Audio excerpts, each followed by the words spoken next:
Pride and prejudice by Jane Austen ആണെന്ന് നമ്മൾ നോക്കാൻ പോകുന്നത്. ജെയിൻ ഓസ്റ്റൻ എന്ന് പറയുന്ന ഒരു വളരെ റെക്കഗ്നൈസബിൾ ആയിട്ടുള്ള ഡിസ്റ്റിങ്റ്റീവ് ആയിട്ടുള്ള ഒരു ഐറോണിക് വോയിസ് എന്ന് തന്നെ പറയാം ലിറ്ററേച്ചറിൽ. 19th സെഞ്ച്വറി റൈറ്ററാണ്. ജെയിൻ ഓസ്റ്റൻ്റെ നോവൽസ് എന്ന് പറയുന്നത് usually focus on the lives of the middle class people and അവരുടെ പേഴ്സണൽ ബിഹേവിയർ എന്താണ്, അതൊക്കെയാണ് അവരുടെ നോവൽസിനകത്ത് കാണുന്നത്. ആൻഡ് ഓൾസോ ഒരു പ്രത്യേകത എന്താണെന്ന് വെച്ച് കഴിഞ്ഞാൽ ഈ നോവൽസിലെ പ്രൊട്ടഗോണിസ്റ്റുകളെല്ലാം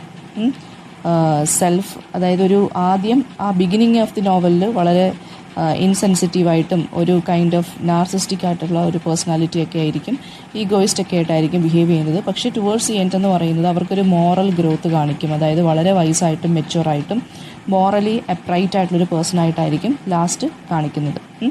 പിന്നീട് അതുപോലെ തന്നെ ഇവരുടെ ക്യാരക്ടേഴ്സ് എന്ന് പറയുന്ന എല്ലാം റൂറൽ സെറ്റിങ്സിലായിരിക്കും ഡെപ്പിക്റ്റ് ചെയ്തിരിക്കുന്നത് അല്ലെങ്കിൽ ലൊക്കേറ്റ് ചെയ്തിരിക്കുന്നത്. പക്ഷേ കുറച്ചും കൂടി ജെയിൻ ഓസ്റ്റൻ എന്ത് ചെയ്യുമെന്ന് വെച്ചാൽ കുറച്ചും കൂടി കഥ അങ്ങോട്ട് മുമ്പോട്ട് പോകുമ്പോൾ വളരെ ബ്രോഡറായിട്ടുള്ള ഒരു സോഷ്യൽ സെറ്റിംഗ് അല്ലെങ്കിൽ ഒരു കൾച്ചറൽ സെറ്റിങ്ങിലോട്ട് ഈ ക്യാരക്ടേഴ്സിനെ ജെയിൻ ഓസ്റ്റൻ തന്നെ കൊണ്ടുപോകുന്നത് നമുക്ക് കാണാൻ സാധിക്കും.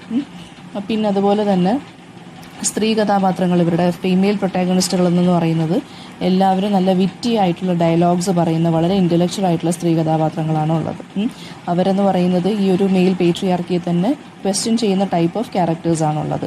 സോ അവരുടെ എഡ്യൂക്കേഷൻ, അവരുടെ റൈറ്റ്സ്, അവരുടെ നമ്മുടെ ജെൻഡർ ഇക്വാളിറ്റി എന്നിങ്ങനെയുള്ള തീംസൊക്കെയാണ് ഇവരുടെ വർക്ക്സിനകത്ത് റിഫ്ലക്റ്റഡ് ആയിട്ട് വരുന്നത്. പ്രൈഡ് ആൻഡ് പ്രെജുഡിസ് എന്ന് പറയുന്നത് 1797 ഫസ്റ്റ് ഇത് കംപ്ലീറ്റ് ചെയ്ത്. ആൻഡ് ദി ഫസ്റ്റ് ടൈറ്റിൽ എന്ന് പറയുന്നത് ഫസ്റ്റ് ഇംപ്രഷൻസ് എന്നായിരുന്നു. പിന്നീട് ഇതിൻ്റെ ടൈറ്റിൽ മാറ്റി 1813 അതായത് 1813 വീണ്ടും പബ്ലിഷ് ചെയ്തു. പിന്നീടാണ് പ്രൈഡ് ആൻഡ് പ്രെജുഡിസ് എന്നുള്ളൊരു ടൈറ്റിൽ കൊടുത്തത്. ഒരുപാട് പേര് റിജക്റ്റ് ചെയ്തായിരുന്നു ഈ പബ്ലിഷേഴ്സ് ഒരുപാട് പേര് റിജക്റ്റ് ചെയ്തുകൊണ്ട് പിന്നീട് പേര് മാറ്റി പബ്ലിഷ് ചെയ്തു. ഈ നോവലിനകത്ത് ഫീമെയിൽ ക്യാരക്ടേഴ്സ് എല്ലാം ഈ പേട്രിയാർക്കിയുടെ കീഴിൽ കിടന്ന് വളരെ സ്ട്രഗിൾ ചെയ്യുന്നത് പോലെയാണ് കാണിക്കുന്നത്. അതുപോലെ തന്നെ ഈ ക്യാരക്ടേഴ്സിലെ ഈ ഒരു സ്റ്റോറി സെറ്റ് ചെയ്യുന്നതിനകത്ത് ഫുൾ ക്യാരക്ടേഴ്സ് എന്ന് പറയുന്നത് അല്ലെങ്കിൽ ഇൻഡിവിജ്വൽസ് എന്ന് പറയുന്നത് അവരുടെ കല്യാണം കഴിച്ചോ ഇല്ലയോ, ഇതാണ് മെയിൻ ചോദ്യം എന്ന് പറയുന്നത്. അല്ലെങ്കിൽ കല്യാണം കഴിക്കണം. ഈ ഒരു മാരിറ്റൽ സ്റ്റേറ്റസ് വെച്ച് അല്ലെങ്കിൽ ഫിനാൻഷ്യൽ സെക്യൂരിറ്റി വെച്ചിട്ടാണ് എല്ലാ ഇൻഡിവിജ്വൽസിനെയും ഇതിനകത്ത് ജെയിൻ ഓസ്റ്റൻ ഡിഫൈൻ ചെയ്തിരിക്കുന്നത്. ഒരു തേർഡ് പേഴ്സൺ പോയിന്റ് ഓഫ് വ്യൂവിലാണ് കഥകൾ അത് പറഞ്ഞ് പോകുന്നത്. അതായത് വേറൊരാൾ ഈ ഒരു സ്റ്റോറി എല്ലാം കണ്ടുകൊണ്ട് നിന്നിട്ട് റീഡേഴ്സിൻ്റെ അടുത്ത് പറയുന്ന പോലെയാണിത് പറഞ്ഞു പോകുന്നത്. അപ്പോൾ ഇതിനകത്ത് മെയിൻ പ്രൊട്ടാഗണിസ്റ്റ് എന്ന് പറയുന്നത് നമ്മുടെ ഹീറോയിന് തന്നെ നമുക്ക് വേണമെങ്കിൽ പറയാം, അത് എലിസബത്ത് ബെനറ്റ് ആണ്. ആൻഡ് അവർ ഹീറോ എന്ന് പറയുന്നത് ഡാർസിയാണ്. അപ്പോൾ പ്രൈഡും പ്രെജുഡിസും എന്ന് പറയുന്നത് ശരിക്കും പറഞ്ഞാൽ നമ്മുടെ എലിസബത്ത് ബെനറ്റും ഡാർസിയുമാണ് ഈ പ്രൈഡും പ്രെജുഡിസും റെപ്രസെൻറ്റ് ചെയ്യുന്ന രണ്ട് ക്യാരക്ടേഴ്സ്. അവരുടെ അങ്ങോട്ടും ഇങ്ങോട്ടുമുള്ള ആ ഒരു ഈഗോയിസ്റ്റിക് ആയിട്ടുള്ള അല്ലെങ്കിൽ പ്രെജുഡിസ്റ്റ് മൈൻഡോട് കൂടി ആളുകളെ ജഡ്ജ് ചെയ്യുന്ന ആ ഒരു കൈൻഡ് ഓഫ് തിങ്ങിനെയാണ് ഇവിടെ നമ്മുടെ റൈറ്റർ ക്രിട്ടിസൈസ് ചെയ്യുന്നത്. ഓക്കെ, ആൻഡ് നമുക്ക് കഥയിലോട്ട് വരാം. പ്രൈഡ് ആൻഡ് പ്രെജുഡിസ് എന്ന് പറയുന്നത് ഹെർട്ട്ഫോർഡ്ഷയർ എന്നുള്ള ഒരു സ്ഥലത്താണ് സെറ്റ് ചെയ്തിരിക്കുന്നത്. ബെനറ്റ് ഫാമിലിയുടെ സ്റ്റോറിയാണ് ഇതിൽ പറഞ്ഞു പോകുന്നത്. ഓക്കെ, അപ്പോൾ ഈ നോവൽ തുടങ്ങുന്നത് വളരെ ബ്യൂട്ടിഫുള്ളായിട്ട് എപ്പോഴും കോട്ട് ചെയ്യുന്ന ഒരു ലൈനോട് കൂടിയാണ് ബ്രിട്ടീഷ് ലിറ്ററേച്ചറിൽ തന്നെ. ആ ഒരു സെൻറ്റൻസ് ഇങ്ങനെയാണ്: it is A truth universally acknowledged that A single man in possession of A good Fortune must be in want of A wife. അതായത് യൂണിവേഴ്സലി അക്സെപ്റ്റഡ് ആയിട്ടുള്ളൊരു കാര്യമാണ്, ഒരു സിംഗിൾ മാൻ അയാൾ കല്യാണം കഴിച്ചിട്ടില്ലെങ്കിൽ, അയാൾക്ക് നല്ല ഫോർച്യൂൺ ഉണ്ടെങ്കിൽ അയാൾക്ക് എന്തായാലും ഒരു വൈഫിനെ അത്യാവശ്യമായിട്ട് വേണം, അല്ലെങ്കിൽ അയാൾ എന്തായാലും നല്ലൊരു വൈഫിനെ തേടിയിരിക്കുകയാണ് എന്നുള്ള ഈ ഒരു ഡയലോഗാണ് ഈ ഒരു നോവലിനെ ഏറ്റവും കൂടുതൽ നമ്മൾ ഓഫൺ കോട്ടഡ് ലൈൻ എന്ന് പറയും. പിന്നെ അതുപോലെ തന്നെ ഈ ഒരു നോവലിൻ്റെ മെയിൻ സബ്ജക്റ്റ് എന്ന് പറയുന്നത് മാരേജാണ്. മിസ്റ്റർ ആൻഡ് മിസ്സസ് ബെനറ്റാണ് ഇവിടുത്തെ ആദ്യത്തെ രണ്ട് കഥാപാത്രങ്ങൾ. അവർക്ക് 5 ഡോട്ടേഴ്സാണുള്ളത്.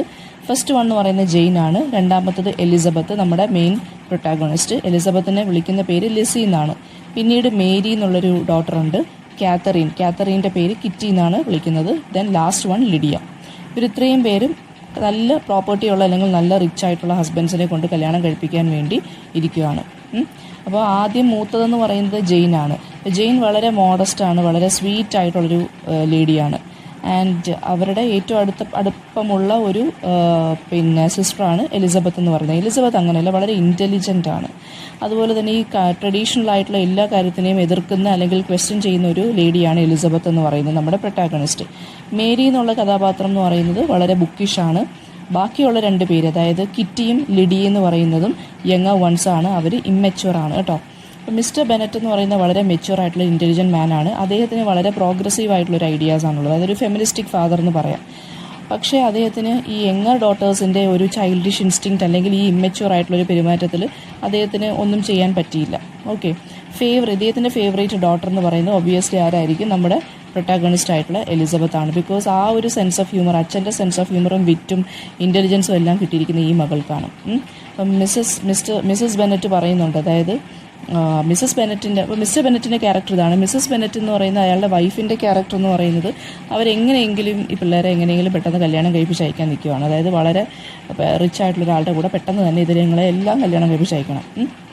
മാരേജാണ് ഇവരുടെ ഒരു പ്രൈമറി ഒക്കുപ്പേഷൻ എന്ന് പറയുന്നത്. കാരണം കല്യാണം കഴിപ്പിച്ച് അയക്കുമ്പോൾ ഇവരുടെ ആ ഒരു എക്കണോമിക് സ്റ്റെബിലിറ്റി ഇല്ലാത്തൊരു ഫാമിലിയാണ്. അപ്പോൾ എക്കണോമിക് സ്റ്റെബിലിറ്റി എങ്ങനെയെങ്കിലും ഉണ്ടാക്കിയെടുക്കുക, എല്ലാവരെയും കല്യാണം കഴിപ്പിച്ച് അയക്കുക എന്നുള്ളതാണ് മിസ്സസ് ബെനറ്റിൻ്റെ ഒരു തിങ്കിങ് എന്ന് പറയുന്നത്. ആൻഡ് അതുപോലെ തന്നെ സാധാരണ ഈ ഡോട്ടേഴ്സിൻ്റെ ഈ മാരീഡ് ലൈഫ് അല്ലെങ്കിൽ ഈ റൊമാൻറ്റിക് ലൈഫ്സ് എന്ന് പറയുന്നതെല്ലാം പേഴ്സണൽ ആയിട്ടുള്ള അഫെയർസാണ്. പക്ഷേ ഇവർക്ക് അങ്ങനല്ല. ഇവർക്ക് അതെല്ലാം അറിയുകയും വേണം. ഇവർക്ക് അതെല്ലാം എന്ത് ചെയ്യണം? പെട്ടെന്ന് തന്നെ കംപ്ലീറ്റ് ആക്കുകയും വേണം.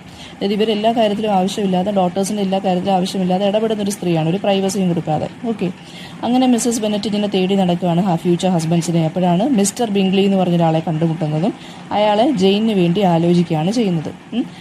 ഇവരെല്ലാവരും ഈ കല്യാണം, അതായത് നമ്മളിപ്പം സപ്പോസ് ഇപ്പം ഈ പാർട്ടീസ് അല്ലെങ്കിൽ ബോൾ എന്ന് പറയും, BALL, ഈ ബോൾസിലെല്ലാം പോയിട്ട്, അതായത് ഡാൻസ് പാർട്ടീസാണ്, അവിടെ എല്ലാം പോകുമ്പോൾ ഈ യങ് ആയിട്ടുള്ള ആമ്പിള്ളേരും പെമ്പിള്ളേരും കാണും. ഓക്കെ, അപ്പോൾ അവിടെ വെച്ചിട്ടാണ് സാധാരണ ഈ മാരേജ് ഒക്കെ ഫിക്സ് ചെയ്യുന്നത് ഈ അമ്മമാർ. അല്ലെങ്കിൽ ഈ ലവ് അഫെയർസ് ഒക്കെ സ്റ്റാർട്ട് ചെയ്യുന്നത് ഈ ബോൾസിൽ നിന്നാണ്. അവിടെ പോകുന്നത് തന്നെ ഇതുപോലെ ഫ്യൂച്ചർ പാർട്ട്ണറിനെ കണ്ടുപിടിക്കാൻ വേണ്ടിയാണ്. അങ്ങനെ ഒരു ലോക്കൽ ഡാൻസ് പാർട്ടിക്ക് പോയപ്പോൾ മിസ്റ്റർ ബിംഗ്ലിയെ കാണുകയും മിസ്റ്റർ ബിംഗ്ലി വളരെ ജെന്റിൽമാൻ ആയിട്ടുള്ളൊരു ക്യാരക്ടറാണ് കേട്ടോ. വല്ലാത്തൊരു അമിയബിൾ ആയിട്ടുള്ളൊരു നേച്ചറാണ്. എല്ലാവർക്കും പെട്ടെന്ന് ഇഷ്ടം തോന്നുന്നൊരു നേച്ചറാണ് മിസ്റ്റർ ബിംഗ്ലിക്കുള്ളത്. ഓൺ ദ കോൺട്രറി മിസ്റ്റർ ബിംഗ്ലിയുടെ കൂടെ ഈ ഒരു പാർട്ടിക്ക് ഡാർസി എന്നുള്ള നമ്മുടെ അനദർ പ്രൊട്ടഗോണിസ്റ്റ് വന്നിട്ടുണ്ടായിരുന്നു. ഡാർസി എന്ന് പറയുന്നത് വളരെ ഒരു അരഗൻ്റ് ആയിട്ടുള്ളൊരു നേച്ചറാണ്, വളരെ റിസർവ്ഡ് ആണ്, ഇൻട്രോവേർട്ടാണ്. അപ്പോൾ ഈ ഡാർസിയും എലിസബത്തും കൂടി ആ സമയത്ത് അവിടെ വെച്ചിട്ട് ചെറുതായിട്ടൊന്ന് വഴക്കൊക്കെ കൂടും ഈ ഒരു പാർട്ടിയുടെ ഇടയ്ക്ക് വെച്ച്. അപ്പോൾ ഈ ഡാർസിക്കാണ് അഹങ്കാരം അല്ലെങ്കിൽ അരഗൻ്റ് ആയിട്ടുള്ള പ്രൈഡ് നേച്ചർ ഉള്ളത്. എലിസബത്തിനാണെങ്കിൽ പ്രജുഡിസ്ഡ് നേച്ചറാണ്. അതായത് ആളെ കണ്ടാൽ ഉടനെ തന്നെ ജഡ്ജ് ചെയ്തിട്ട് അത് വെച്ചിട്ടേ പെരുമാറത്തുള്ളൂ മനസ്സിൽ വെച്ചിട്ട്. അപ്പോൾ ഡാർസിയെ കണ്ടപ്പോൾ തന്നെ എലിസബത്തിന് എന്തോ ഒരു അഹങ്കാരിയെ പോലെ തോന്നി. ഡാർസിക്കാണെങ്കിൽ വളരെ അഹങ്കാരമുള്ള ഒരു വ്യക്തിയും കൂടിയാണ്. അപ്പോൾ അത് രണ്ടും കൂടി ആയപ്പോൾ നല്ല രീതിയിൽ ക്ലാഷായി. അപ്പോൾ അങ്ങനെ ഡാർസിയും എലിസബത്തും കൂടി, ഡാർസി ഇതുപോലെ എലിസബത്തിൻ്റെ കൂടെ ഡാൻസ് കളിക്കാനൊക്കെ വിസമ്മതിക്കുകയൊക്കെ ചെയ്തിട്ടുണ്ട്. പിന്നെ ഇപ്പോൾ ജെയിനും ബിംഗ്ലിയും എന്ത് ചെയ്തു? അവിടെ വെച്ച് തന്നെ ദേ ഫെൽ ഇൻ ലവ് ആൻഡ് വളരെ ഒരു ഇമ്മീഡിയറ്റ് ആയിട്ടുള്ള അട്രാക്ഷൻ അവർക്ക് തോന്നി. എലിസബത്തിന് ഡാർസി ഇഷ്ടപ്പെട്ടതുമില്ല. ഓക്കെ, അപ്പോൾ എലിസബത്ത് ഇതുപോലെ കല്യാണം കഴിക്കാൻ വേണ്ടി പോയെന്നല്ല, ഫ്യൂച്ചർ പാർട്ട്ണറിനെ തേടാൻ പോയതല്ല, ജസ്റ്റ് ഒന്ന് കൂട്ടിന് പോയതാണ്. എലിസബത്ത് പക്ഷേ അൺഎക്സ്പെക്റ്റഡ് ആയിട്ട് ബിംഗ്ലിയുടെ കൂടെ ഡാർസിയെ കാണുന്നു. അവർ തമ്മിൽ സംസാരിക്കുമ്പോൾ ദേഷ്യം വരുന്നു. അവർ നല്ല രീതിയിൽ ഫൈറ്റ് ചെയ്യുന്നു. അങ്ങനെ ജെയിനും ബിംഗ്ലിയും ആണ് നമ്മുടെ ആ ഒരു നോവലിൽ തന്നെ ഫസ്റ്റ് കോർട്ട്ഷിപ്പ് എന്ന് പറയുന്നത്, അല്ലെങ്കിൽ love affair. Through out the novel അവരാണ് പൊട്ടൻഷ്യൽ കപ്പിൾ എന്ന് പറയാം. നമുക്ക് ആ ഒരു അതായത് ഒരു ഫേവറേറ്റ് കപ്പിൾ എന്ന് നമുക്ക് പറയാം ഈ ഒരു നോവലിനകത്ത്. ഓക്കെ, ട്രൂ ലവ് എന്ന് റെപ്രസെൻറ്റ് ചെയ്യുന്ന രണ്ട് ക്യാരക്ടേഴ്സാണ് നമ്മുടെ ജെയിനും ബിംഗ്ലി എന്ന് പറയുന്നത്. ഓക്കെ, ബിംഗ്ലിക്ക് വലിയൊരു എസ്റ്റേറ്റ് തന്നെയാണുള്ളത്. അത് നെതർഫീൽഡ് എന്നാണ് ആ സ്ഥലത്തിൻ്റെ പേര്. ബിംഗ്ലിക്ക് 2 സിസ്റ്റേഴ്സ് ഉണ്ട്, മിസ്സസ് ഹേഴ്സ്റ്റും കാരോലിൻ ബിംഗ്ലിയും. അവർ രണ്ടുപേരും ജെയിനെയും എലിസബത്തിനെയും ഇൻസൾട്ട് ചെയ്യും. കാരണം എലിസബത്തിനും ജെയിനും ലോ സ്റ്റേറ്റസ് ഫാമിലിയിൽ നിന്നാണ് അവർ വരുന്നത്. അപ്പോൾ ഡാർസി എന്ത് ചെയ്യും? അതുപോലെ തന്നെ ബിംഗ്ലിക്ക് ജെയിനോ ഇഷ്ടമാണെന്ന് അറിയുമ്പോൾ ഡാർസി എന്ത് ചെയ്യും? വേണ്ട എന്ന് പറഞ്ഞ് ഡിസ്വേഡ് ചെയ്യും, അതായത് ഡിസ്കറേജ് ചെയ്യും. വേണ്ട, ആ ഫാമിലിയിൽ നിന്നുള്ള പെണ്ണ് വേണ്ട, ഈ എലിസബത്ത് എന്ന് പറയുന്നത് തന്നെ മഹാഹങ്കാരിയാണെന്ന് പറഞ്ഞ് ഡാർസി എന്ത് ചെയ്യും? ബിംഗ്ലിയെ കൊണ്ട്, അതായത് ബിംഗ്ലിയുടെ അടുത്ത് ഇങ്ങനെ പേഴ്സോഡ് ചെയ്തുകൊണ്ടിരിക്കും, വേണ്ട നമുക്ക് കൊള്ളത്തില്ല എന്ന് പറയും ഈ ഒരു അലയൻസ്. ഇപ്പോൾ ജെയിൻ എന്ന് പറയുന്നതും ഈ നമ്മുടെ എലിസബത്തിൻ്റെ കണക്ക് ഇൻഡിഫറൻ്റ് ആയിരിക്കും, അഹങ്കാരി ആയിരിക്കും എന്ന് വിചാരിച്ചിട്ടാണ് ഡാർസി ബിംഗ്ലിയെ പ്രേരിപ്പിക്കുന്നത്, അതായത് ഈ കല്യാണമൊന്നും വേണ്ടത്. പക്ഷേ എന്താണ് ഈ ഒരു അപ്പോഴത്തേക്കുണ്ട് കുറച്ച് കഴിയുമ്പോഴത്തേക്കും നമുക്ക് മനസ്സിലാവും ഡാർസിക്ക് ഈ എലിസബത്തിൻ്റെ ഇൻ്റലിജൻസ് കണ്ട് വളരെയധികം ഇഷ്ടപ്പെടാൻ തുടങ്ങും. ഇച്ചിരി ഒരു അട്രാക്ഷനൊക്കെ തോന്നും. പക്ഷേ അവൾക്ക് തിരിച്ചിങ്ങോട്ട് യാതൊരു വിധത്തിലുള്ള അട്രാക്ഷനും ഇല്ല, വളരെ ദേഷ്യമാണ് തോന്നുന്നത്. അപ്പോൾ ഈ കാരോലിൻ ബിംഗ്ലിക്കുണ്ടല്ലോ ഡാർസിയെ വളരെയധികം ഇഷ്ടമാണ്, സീക്രറ്റ്ലി ഇഷ്ടപ്പെട്ടുകൊണ്ടിരിക്കുന്ന ഒരു വ്യക്തിയാണ് ഡാർസിയെ. അപ്പോൾ ഈ ഡാർസിക്ക് എലിസബത്തിനെ ഇഷ്ടമാണെന്ന് അറിയുമ്പോൾ തൊട്ട് ഈ കാരോലിൻ ബിംഗ്ലി, അതായത് നമ്മുടെ ബിംഗ്ലിയുടെ സഹോദരിക്ക് എലിസബത്തിൻ്റെ അടുത്ത് നല്ല രീതിയിലുള്ള ജലസി തോന്നും. അങ്ങനെ അവരാവശ്യമില്ലാത്ത പ്രശ്നങ്ങൾ ജെയിനും ബിംഗ്ലിയും തമ്മിലുള്ള മിസ്അണ്ടർസ്റ്റാൻഡിംഗ് ഒക്കെ ക്രിയേറ്റ് ചെയ്യാൻ നോക്കും. അതായത് ജെയിൻ്റെ അടുത്ത് പറയും ബിംഗ്ലിക്ക് ഡാർസിയുടെ സിസ്റ്ററിനെ കല്യാണം കഴിക്കാനാണ് താല്പര്യം എന്നൊക്കെ പറഞ്ഞ് ജെയിനിനെ വളരെയധികം ഹാർട്ട് ബ്രോക്കൺ ആക്കും. അപ്പോൾ എലിസബത്ത് എന്ത് ചെയ്യും, ഡാർസിയാണ് ഇതൊന്നും അറിയാതെ കുറ്റപ്പെടുത്തുന്നത്. ഈ ഒരു കല്യാണം പൊളിച്ചത് ഡാർസിയാണെന്നും പറഞ്ഞ് കുറ്റപ്പെടുത്തും. ശരിക്കും പറഞ്ഞാൽ കാരോലിൻ ബിംഗ്ലിയാണ് ഈ ഒരു പന്നക്കഥയൊക്കെ ഉണ്ടാക്കിയത്. അങ്ങനെ മിസ്സസ് ബെനറ്റിൻ്റെ സിസ്റ്റർ മിസ്സസ് ഫിലിപ്സ് ഇവിടെ അടുത്ത് തന്നെ ഒരു മിലിറ്ററി റെജിമെൻറ്റിലാണ് താമസിക്കുന്നത്. അപ്പോൾ ലിഡിയയും കിറ്റിയും എല്ലാം ഈ മിലിറ്ററി ഓഫീസേഴ്സുമായിട്ട് സോഷ്യലൈസ് ചെയ്യണമെന്നും പറഞ്ഞ് ആൻറ്റിയുടെ കൂടെ പോയി നിൽക്കുവാണ്. അപ്പം ഈ മിസ്റ്റർ കോളിൻസ് എന്നും പറഞ്ഞ് മിസ്റ്റർ ബെനറ്റിനൊരു ഡിസ്റ്റൻറ്റ് റിലേറ്റീവ് ഉണ്ട്. അയാൾക്ക് നല്ല രീതിയിൽ, അതായത് അയാളാണ് ശരിക്കും പറഞ്ഞാൽ ഈ ബെനറ്റ് എസ്റ്റേറ്റ് ഇൻഹെറിറ്റ് ചെയ്യാൻ വേണ്ടി ഇങ്ങനെ നിൽക്കുന്ന ആൾ. ഓക്കെ. ആൻഡ് അപ്പോൾ മിസ്റ്റർ കോളിൻസ് ബെനറ്റിനെ വിളിക്കുകയാണ്. എന്നിട്ട് പറയുവാണ്, എനിക്ക് നിങ്ങളുടെ ഒരു മകളെ കല്യാണം കഴിക്കാൻ താല്പര്യമുണ്ടെന്ന് പറയും. കാരണം എന്താണ്, ആ എസ്റ്റേറ്റ് ഇയാൾക്ക് തന്നെ കിട്ടാൻ വേണ്ടി, മിസ്റ്റർ കോളിൻസിന് തന്നെ കിട്ടാൻ വേണ്ടി. അപ്പം പക്ഷേ ഇദ്ദേഹം എന്ത് ചെയ്യുമെന്ന് വെച്ച് കഴിഞ്ഞാൽ, എലിസബത്തിനെ കല്യാണം കഴിക്കാനായിരുന്നു മിസ്റ്റർ കോളിൻസിൻ്റെ താല്പര്യം. എലിസബത്ത് റിജക്റ്റ് ചെയ്യുമ്പോൾ ഇയാൾ ദേഷിച്ചിട്ട് ഷാർലറ്റ് ലൂക്കാസിനെ പ്രപ്പോസ് ചെയ്യും. അത് ഷാർലറ്റ് ലൂക്കസ് എന്ന് പറയുന്നത് നമ്മുടെ എലിസബത്തിൻ്റെ ഒരു ബെസ്റ്റ് ഫ്രണ്ടാണ് കേട്ടോ. സോ അവർ നല്ലൊരു ഗുഡ് കപ്പിളായിട്ട് മാറും. അവർക്ക് ഈ മാരേജിനെ കുറിച്ചൊക്കെ വളരെ മെറ്റീരിയലിസ്റ്റിക് വ്യൂസ് ആണുള്ളത്.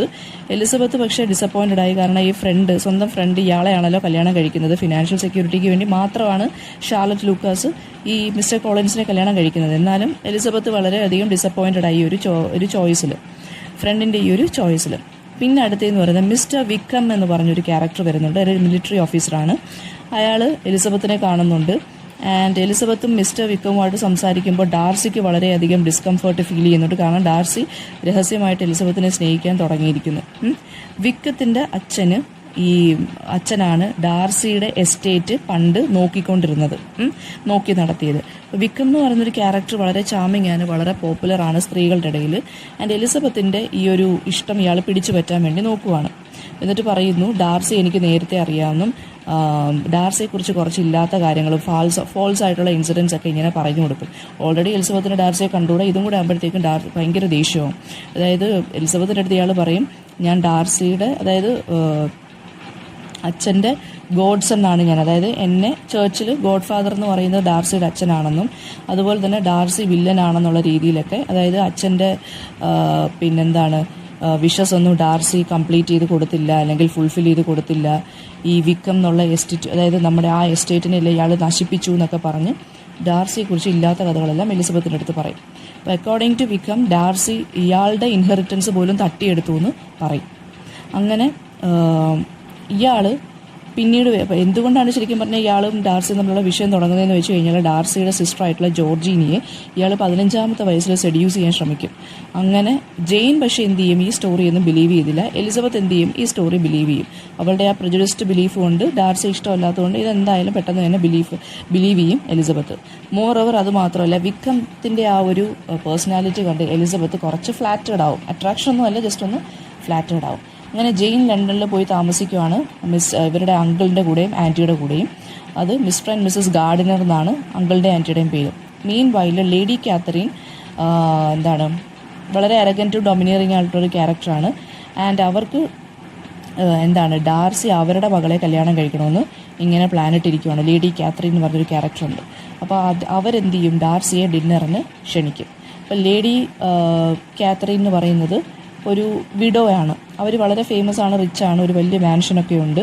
അപ്പോൾ ഈ ഒരു നോവൽസിനകത്ത് ഹൗസസ് എന്ന് പറയുന്നത് തന്നെ അവരുടെ ആ ക്യാരക്ടേഴ്സിന് തന്നെ വെൽത്തിനെ അല്ലെങ്കിൽ സോഷ്യൽ പൊസിഷനെ കാണിക്കാൻ വേണ്ടി ഉള്ളൊരു സിമ്പിൾസാണ്.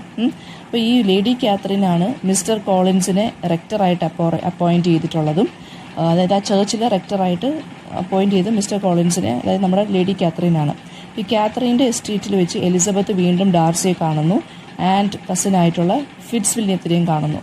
എലിസബത്തും കേണലും നല്ല രീതിയിൽ, കേണലാണ് ഫിറ്റ്സ് വില്യം എന്ന് പറയുന്നത്. അപ്പോൾ എലിസബത്തും കേണലും നല്ല രീതിയിൽ സംസാരിക്കും, കമ്മ്യൂണിക്കേറ്റ് ചെയ്യും. ആൻഡ് അവിടെ നിന്ന് മനസ്സിലാവും, കേണലിൻ്റെ അടുത്ത് നിന്ന് മനസ്സിലാവും, ഡാർസിയാണ് ശരിക്കും പറഞ്ഞാൽ ബിംഗ്ലിയെ ജെയിനിൽ നിന്ന് അകറ്റാൻ നോക്കിയെന്നൊക്കെ മനസ്സിലാവുമ്പോഴത്തേക്ക് വീണ്ടും ഇവൾക്ക് ദേഷ്യം വരും. അതായത് ആദ്യത്തെ ഇൻസിഡൻറ്റ്. വെരി നെക്സ്റ്റ് സീനിൽ ഡാർസി എന്ത് ചെയ്യുകയാണ്, എലിസബത്തിനെ ഇതൊന്നും അറിയാതെ പ്രപ്പോസ് ചെയ്യാൻ പോകുന്നു. അപ്പം ഇവരെന്ത് ചെയ്യും, ഉടനെ തന്നെ റിജക്റ്റ് ചെയ്യും പ്രപ്പോസൽ. എന്നിട്ട് ജെയിനിൻ്റെ ഹാപ്പിനെസ് തകർക്കാൻ ശ്രമിച്ചെന്നും മിസ്റ്റർ വിക്കത്തിനെ ബിട്രൈ ചെയ്തെന്നും പറഞ്ഞുള്ള കാര്യങ്ങൾ വെച്ചിട്ട് എലിസബത്ത് എന്ത് ചെയ്യും, ഡാർസിയെ റിജക്റ്റ് ചെയ്യും. അങ്ങനെ ഡാർസി ഇതെല്ലാം കണ്ട് വളരെ കൺഫ്യൂസ്ഡ് ആയിട്ട് ഇരിക്കും. അവൾക്കൊരു ലെറ്റർ അയക്കും എല്ലാ പാസ്റ്റ് ഇവൻസിനെ കുറിച്ചും പറഞ്ഞ്. ആൻഡ് അതുപോലെ തന്നെ ബിംഗ്ലിയുടെ അടുത്ത് വീണ്ടും ഡിസ്കറേജ് ചെയ്ത്, അതായത് ജെയിനെ പ്രപ്പോസ് ചെയ്യേണ്ട, കാരണം ജെയിൻ എന്ന് പറയുന്നതും എന്താണ് ചിലപ്പോൾ എലിസബത്തിനെ പോലെ ഇൻഡിഫറൻ്റ് ആയിരിക്കും. ബിംഗ്ലിയുടെ അഫെക്ഷൻസ് ഒന്നും തിരിച്ച് റിട്ടേൺ ചെയ്യണമെന്നില്ല, അതായത് തിരിച്ച് ലവ് ചെയ്യണമെന്നൊന്നുമില്ല. കാരണം എലിസബത്ത് ഇങ്ങനെയൊക്കെയാണ് പെരുമാറുന്നത് എന്നൊക്കെ പറയും. ഓക്കെ. ആൻഡ് അതുപോലെ തന്നെ എന്താണ് വിക്കം ഇതുപോലെ ഇയാളുടെ സിസ്റ്ററിനെ സെഡ്യൂസ് ചെയ്യാൻ പോയെന്നും ആൻഡ് അതുകൊണ്ടാണ് വിക്കത്തിന് ഇഷ്ടമല്ലാത്തെന്നുള്ള കാര്യമൊക്കെ ഇയാൾ ലെറ്ററിനകത്തൊക്കെ എഴുതും. ആൻഡ് അത് മാത്രമല്ല ഇയാളുടെ എസ്റ്റേറ്റിലെ പൈസ കളഞ്ഞത് ഫുൾ ഈ വിക്കമാണെന്നും ഇയാൾ പറയും. അങ്ങനെ എലിസബത്ത് വളരെയധികം ഷോക്ക്ഡ് ആവും ഈ ഒരു ട്രൂത്ത് ഡിസ്കവർ ചെയ്തിട്ട്. ആൻഡ് ഈവൻ ദോ ഇവൾക്ക് ഇപ്പോഴും വിക്കത്തിന് ഇഷ്ടമാണെങ്കിലും പക്ഷേ എന്താണ് മിസ്റ്റർ ഗാർഡിനർ ഇതുപോലെ പറഞ്ഞിട്ടുണ്ട്, മിസ്റ്റർ ആൻഡ് മിസ്സസ് ഗാർഡിനർ പറഞ്ഞിട്ടുണ്ട് ഈ വിക്കം എന്ന് പറഞ്ഞ മനുഷ്യൻ ഈ സ്ത്രീകളെ കാണുമ്പം എല്ലാവരുടെ അടുത്തും ഫ്ലേർട്ട് ചെയ്യുന്നൊരു മനുഷ്യനാണെന്ന് പറഞ്ഞിട്ടുണ്ട്, ആൻറ്റി അങ്കിളും കൂടി. അപ്പം ഇവളുടെ മൈൻഡിൽ അതും ഇരിപ്പുണ്ട്. ആൻഡ് റീസെൻ്റ്ലി അത് മാത്രമല്ല ഒരു മിസ് കിങ് എന്ന് പറഞ്ഞൊരു സ്ത്രീയായിട്ട് ഇയാൾ അടുപ്പത്തിലുമാണ്, ഒരു റിച്ച് ലേഡിയുമായിട്ട്. അങ്ങനെ ഈ ഒരു ബിഹേവിയർ കൺവിൻസ് ചെയ്യും എലിസബത്തിനെ, അതായത് വിക്കം എന്ന് പറയുന്ന ആൾ അത്ര നല്ലതല്ലെന്ന് എലിസബത്തിന് മനസ്സിലാവും. അങ്ങനെ പുതിയ റെവലേഷൻസൊക്കെ എലിസബത്തിന് മനസ്സിലാവും ഡാർസിയെക്കുറിച്ച്. അങ്ങനെ ഡാർസിയെ വേറൊരു പേഴ്സ്പെക്റ്റീവിൽ അല്ലെങ്കിൽ കുറച്ച് സ്നേഹത്തോടെയൊക്കെ ഇവൾക്ക് കാണാൻ തോന്നും.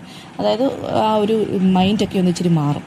എലിസബത്ത് അങ്ങനെ റൂഡായിട്ട് പെരുമാറിയല്ലോ എന്നൊക്കെ ആലോചിച്ച് ഇങ്ങനെ റിഗ്രറ്റ് ചെയ്യും. പക്ഷേ ആ ഒരു സർപ്രൈസിൽ ഡാർസി എന്ത് ചെയ്യാണ്, നല്ല രീതിയിൽ അഫെക്ഷനേറ്റ് ആയിട്ട് എലിസബത്തിൻ്റെ അടുത്ത് പെരുമാറും. And she also realises that ബിംഗ്ലിക്ക് ഇപ്പോഴും ജെയിനെ ഇഷ്ടമാണെന്ന് മനസ്സിലാവും. ആൻഡ് ലിഡിയ എന്ത് ചെയ്യും, ഈ വിക്കത്തിൻ്റെ കൂടെ ഒളിച്ചോടിക്കളയും, അതായത് ഇവരുടെ സിസ്റ്റർ. അങ്ങനെ ഡാർസിക്ക് ഇത് കേൾക്കും, അതായത് ഡാർസിയുടെ സിസ്റ്റർ. അപ്പോൾ ഡാർസിക്ക് ഇത് കേൾക്കുമ്പോൾ വളരെയധികം വിഷമമാവും. ആൻഡ് കാരണം എന്താണ്, വിക്കത്തിൻ്റെ ഈ ഒരു ഒരു ഈവിൾ സൈഡ് ഇയാൾ ആരെടുത്തും പറഞ്ഞിട്ടില്ല. അപ്പോൾ ഈ കുട്ടിയെ ലിഡിയ എന്ത് ചെയ്ത് ഇയാളുടെ കൂടെ ഒളിച്ചോടിയത് കൊണ്ട് അവൾക്കും നല്ലൊരു ബാഡ് ലൈഫായിരിക്കും വരുന്നതെന്ന് ഇയാൾക്ക് പേടിയായി. അപ്പോൾ ഡാർസി എന്ത് ചെയ്യും, വിക്കത്തിൻ്റെ ഡെറ്റെല്ലാം തന്നെത്താനെ പേ ചെയ്യും. ഓക്കെ. അങ്ങനെ ബെനറ്റ് ഫാമിലി ഇയാൾ തന്നെ എന്ത് ചെയ്യും, സേവ് ചെയ്യും ആ ബെനറ്റ് ഫാമിലിയുടെ ഓണറിനെ. അങ്ങനെ വിക്കവും ലിഡിയയും തമ്മിലുള്ള കല്യാണം ഇയാൾ തന്നെ നടത്തി കൊടുക്കും. എലിസബത്ത് ഇതും കൂടെ അറിയുമ്പോഴത്തേക്കും വളരെയധികം ഇഷ്ടപ്പെടും. അങ്ങനെ ബിംഗ്ലി ജെയിനെ പ്രപ്പോസ് ചെയ്യുന്നു, അത് അക്സെപ്റ്റ് ചെയ്യുന്നു. ഫാമിലി കുറച്ചും കൂടി ചെയർഫുൾ ആവുന്നു. ലേഡി കാത്തറിൻ ഇതുപോലെ പ്രശ്നങ്ങളൊക്കെ ഉണ്ടാക്കാൻ നോക്കി ഡാർസിയും എലിസബത്തും തമ്മിൽ അതെല്ലാം ഫെയിൽ ആവുന്നു. എലിസബത്ത് അവസാനം എന്ത് ചെയ്യാണ്, പ്രപ്പോസൽ അക്സെപ്റ്റ് ചെയ്യുകയാണ് ചെയ്യുന്നത്. അവർ കല്യാണം കഴിയുന്നു. അങ്ങനെ 2 എൽഡർ ഡോട്ടേഴ്സിൻ്റെ കല്യാണമാണ് കഴിഞ്ഞിരിക്കുന്ന ബെനറ്റ് ഫാമിലിയുടെ, ജെയിനിൻ്റെയും എലിസബത്തിൻ്റെയും. അപ്പോൾ മിസ്റ്റർ ആൻഡ് മിസ്സസ് ബെനറ്റ് അങ്ങനെ എന്ത് ചെയ്യാണ്, ഇച്ചിരി കുറച്ച് കെയർ ഫ്രീ ആയിട്ടും വളരെ സാറ്റിസ്ഫൈഡ് ആയിട്ടും നിൽക്കുവാണ്. അങ്ങനെ ഡാർസി എന്താണ് മിസ്റ്റേക്ക് റിയലൈസ് ചെയ്യണം, അതായത് ഈ ആളുകളെ ഈ സോഷ്യൽ ക്ലാസിൻ്റെ അടിസ്ഥാനത്തിൽ എന്ത് ചെയ്യരുതെന്ന്, ജഡ്ജ് ചെയ്യരുതെന്നും, അതുപോലെ തന്നെ എലിസബത്ത് എന്താണ് ഡാർസിയുടെ, അതായത് ഈ ആളുകളെ പ്രജുഡിസ്ഡ് മൈൻഡോട് കൂടി ആളുകളെ എന്ത് ചെയ്യരുത്, നോക്കരുതെന്നും എലിസബത്തും എന്ത് ചെയ്യാണ്, റിയലൈസ് ചെയ്യുകയാണ് ചെയ്യുന്നത്. ഓക്കെ. അങ്ങനെ അവർ പുതിയൊരു ലൈഫ് സ്റ്റാർട്ട് ചെയ്യുന്നു. അപ്പോൾ പ്രൈഡും പ്രജുഡിസും ഇവിടെ ഉദ്ദേശിക്കുന്നത് ഡാർസിയും എലിസബത്തിനെയുമാണ്. അതായത് പ്രൈഡും നല്ലതല്ല, പ്രജുഡിസും നല്ലതല്ല എന്നുള്ളതാണ് ഇവിടെ കാണിക്കുന്നത്. ഇന്നത്തെ main write the names of any 2 novels. Jane ഓസ്റ്റൻ്റെ വേറെ 2 നോവൽ എന്ന് പറയുമ്പോൾ സെൻസ് ആൻഡ് സെൻസിബിലിറ്റി ഉണ്ട്, പേഴ്സുവേഷൻ ഉണ്ട്. പ്രൊട്ടഗോണിസ്റ്റ് ആരാണെന്ന് ചോദിച്ചാൽ എലിസബത്ത് ബെനറ്റ് ആണ്. പിന്നെ അതുപോലെ തന്നെ ഡാർസിയുടെ പേരും എഴുതാം. First title of the novel first impression എന്നായിരുന്നു. ജോണർ ഓഫ് ദ നോവൽ എന്ന് പറയുമ്പോൾ ഇതൊരു നോവൽ ഓഫ് മാനർ ആണ്. നോവൽ ഓഫ് മാനർ എന്ന് പറയുമ്പം ഈ കസ്റ്റംസ്, സോഷ്യൽ മാനേഴ്സ്, ഈ ഡാൻസ് പാർട്ടി, ഇതിനൊക്കെ ഇമ്പോർട്ടൻസ് കൊടുത്ത് എഴുതുന്ന നോവൽസാണ് നോവൽ ഓഫ് മാനർ എന്ന് പറയുന്നത്. അപ്പോൾ അതെല്ലാ കാര്യങ്ങളും ഇതിനകത്തും നമുക്ക് കാണാൻ സാധിക്കും. പോയിന്റ് ഓഫ് വ്യൂ എന്ന് പറയുമ്പോൾ 3rd person point of view ആണിത്. അതായത് വേറൊരാൾ ഈ കഥ കണ്ടിട്ട് നമ്മുടെ അടുത്ത് പറയുന്ന പോലെ, അല്ലെങ്കിൽ വേറൊരാൾ ഒരു ഔട്ട്സൈഡർ നറേറ്റ് ചെയ്യുന്ന പോലെയാണ്. മിസ്റ്റർ ആൻഡ് മിസ്സസ് ബെനറ്റിൻ്റെ ഡോട്ടേഴ്സിൻ്റെ പേര് പഠിച്ചു വെക്കുക. അതുപോലെ തന്നെ ബിംഗ്ലിയുടെ സിസ്റ്റേഴ്സിൻ്റെ പേരും പഠിച്ചു വെക്കുക. മിസ്റ്റർ വിക്രം എന്ന് പറയുന്ന മിസ്റ്റർ വിക്രം ആരായിരുന്നെന്ന് ഞാൻ നേരത്തെ പറഞ്ഞു തന്നിട്ടുണ്ട്. ഡാർസിയുടെ കസിൻ്റെ പേരെന്താണെന്ന് ചോദിച്ചിട്ടുണ്ട്. വിക്കം അവസാനം മാരി ചെയ്യുന്നത് ലിഡിയയാണ്. വിക്കത്തിൻ്റെ ഡെറ്റ് ആരാണ് അവസാനം പേ ചെയ്യുന്നത്, അതും ഡാർസിയാണ്. മിസ്സസ് ഗാർഡിനറിൻ്റെ റോൾ എന്താണെന്ന് ചോദിക്കുന്നുണ്ട്, അത് മറ്റേ ആൻറ്റിയാണ്. പിന്നെ പൊട്ടൻഷ്യൽ കപ്പിൾ ആരാണ് ഈ ഒരു നോവലിനകത്ത്, ഏറ്റവും ഫേവറേറ്റ് ആയിട്ടുള്ളൊരു കപ്പിൾ ആരാണ്, നമ്മുടെ ജെയിനും ബിംഗ്ലിയുമാണ്. ഓക്കെ. മിസ്റ്റർ ബെനറ്റിൻ്റെ ഫേവറേറ്റ് ഡോട്ടർ എന്ന് പറയുന്നത് എലിസബത്താണ്. കാരണം ആ വിറ്റും ഇൻ്റലിജൻസും സെൻസ് ഓഫ് ഹ്യൂമറും എല്ലാം ഇവൾക്കാണ് കിട്ടിയിരിക്കുന്നത്, അച്ഛൻ്റെ കണക്ക്. അപ്പോൾ സിഗ്നിഫിക്കൻസ് ഓഫ് ദ ടൈറ്റിൽ ഞാൻ പറഞ്ഞു തന്നു. ആ 2 ക്യാരക്ടേഴ്സുമാണ് പ്രൈഡും പ്രജുഡിസും എന്നുള്ള ഇതിൻ്റെ ഫീച്ചേഴ്സിനെ റെപ്രസെൻറ്റ് ചെയ്യുന്നത്, ഡാർസിയും എലിസബത്തും. ഓപ്പണിംഗ് ഓഫ് ദ ലൈൻ ഞാൻ നേരത്തെ പറഞ്ഞു വന്നു. It is truth widely acknowledged എന്ന് പറഞ്ഞ ആ ഒരു, അതായത് ഒരു സിംഗിൾ ആയിട്ടുള്ളൊരു മനുഷ്യന് നല്ല രീതിയിൽ പ്രോപ്പർട്ടി ഉണ്ടെങ്കിൽ അയാൾ കല്യാണം കഴിക്കാൻ ആഗ്രഹിച്ച് നിൽക്കുമായിരിക്കും, അല്ലെങ്കിൽ അയാൾക്കൊരു നല്ല സ്യൂട്ടബിൾ ആയിട്ടുള്ള വൈഫിനെ തേടിയായിരിക്കും അയാൾ നിൽക്കുന്നത്. അതാണ് ഇതിനകത്ത് ഓപ്പണിംഗ് ലൈൻ എന്ന് പറയുന്നത്. ഓക്കെ. പിന്നെ ഷാർലറ്റ് ലൂക്കാസ് എന്തുകൊണ്ടാണ് മിസ്റ്റർ കോളിൻസിനെ കല്യാണം കഴിച്ചതെന്നുള്ള കാര്യം നമ്മൾ പറഞ്ഞു. ഡാർസിക്ക് എന്തുകൊണ്ടാണ് വിക്കത്തിന് ഇഷ്ടമല്ലാത്തത് നമ്മൾ പറഞ്ഞു. പിന്നെ ബിംഗ്ലിയുടെ ക്യാരക്ടറിനെ കുറിച്ച് നമുക്ക് പറയാം. അതുപോലെ തന്നെ ഡാർസി ഒരു ജെൻറ്റിൽമാൻ ആണോ എന്ന്, character sketch of mister Bennet ചോദിക്കാം. പിന്നെ അതുപോലെ തന്നെ ഇത്രയും കാര്യങ്ങൾ, എലിസബത്തിൻ്റെ ക്യാരക്ടർ സ്കെച്ച് ചോദിക്കാം. ക്യാരക്ടർ സ്കെച്ച് ഏറ്റവും ഇമ്പോർട്ടൻ്റ് ആണ് കേട്ടോ ഇതിനകത്ത്. തീംസ് എന്ന് പറയുമ്പോൾ ലവ് വരാം, നമുക്കിതുപോലെ തന്നെ സോഷ്യൽ റിലേഷൻഷിപ്സ് വരാം, പിന്നെ പ്രൈഡ് ആൻഡ് പ്രെജുഡിസ് തീമായിട്ട് വരും. ഓക്കെ, പിന്നെ മാരേജ് ഒരു തീമാണ്, ലവ് ഒരു തീമാണ്. ദെൻ മെസ്സേജ് എന്താണ് നോവലിൻ്റെ എന്ന് വെച്ച് കഴിഞ്ഞാൽ, പ്രൈഡോട് കൂടിയും പ്രെജുഡിസോട് കൂടിയും നമ്മൾ അങ്ങോട്ടും ഇങ്ങോട്ടും ആരെയും ജഡ്ജ് ചെയ്യരുത്. ഓക്കെ, ഇതാണ് ഇതിനകത്ത് മെസ്സേജ് എന്ന് പറയുന്നത്. പിന്നെ ഇതൊരു ഡൊമസ്റ്റിക് നോവൽ ആകുന്ന എങ്ങനെയാണെന്ന് ചോദിച്ചു കഴിഞ്ഞാൽ, മാരേജിൽ ഇഷ്യൂ പറയാം, ഹസ്ബൻഡ് ആൻഡ് വൈഫ് തമ്മിലുള്ള കാര്യങ്ങൾ. അതുപോലെ തന്നെ ഒരു മിഡിൽ ക്ലാസ് ഫാമിലിയെക്കുറിച്ചാണ് ഇത് പറഞ്ഞു പോകുന്നത്. പിന്നെന്താണ്, റിലേഷൻഷിപ്സിൻ്റെ കാര്യങ്ങൾ ഡീൽ ചെയ്യുന്നുണ്ട്, അങ്ങോട്ടും ഇങ്ങോട്ടും ഉള്ളൊരു കണക്ഷൻ.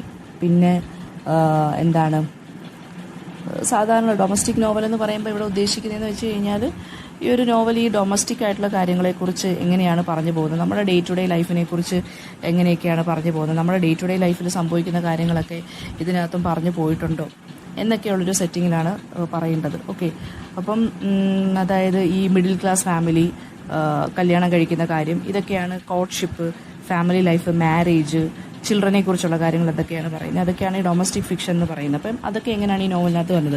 അനദർ ഇമ്പോർട്ടൻറ്റ് ക്വസ്റ്റ്യൻ എന്ന് പറയുന്നത്, ഈ സ്ത്രീകളെക്കുറിച്ച് എങ്ങനെയാണ്, role of women in the നോവലിനെ ചോദിക്കുമ്പോൾ എല്ലാ സ്ത്രീ കഥാപാത്രങ്ങളെക്കുറിച്ചും എഴുതണം, എസ്പെഷ്യലി നമ്മുടെ മെയിൻ ക്യാരക്ടേഴ്സിനെ കുറിച്ചും എഴുതുക. അതുപോലെ തന്നെ കുഞ്ഞു മൈനർ ക്യാരക്ടേഴ്സും ഉണ്ട്. ഈ ജലസിയുടെ കാര്യമൊക്കെ നമ്മുടെ മറ്റേ ബിംഗ്ലിയുടെ സഹോദരി ഉണ്ടല്ലോ, ഇവർ തമ്മിൽ, ഡാർസിയും എലിസബത്തും തമ്മിൽ വഴക്കുണ്ടാക്കാൻ ശ്രമിച്ച കാര്യമൊക്കെ പറയുക.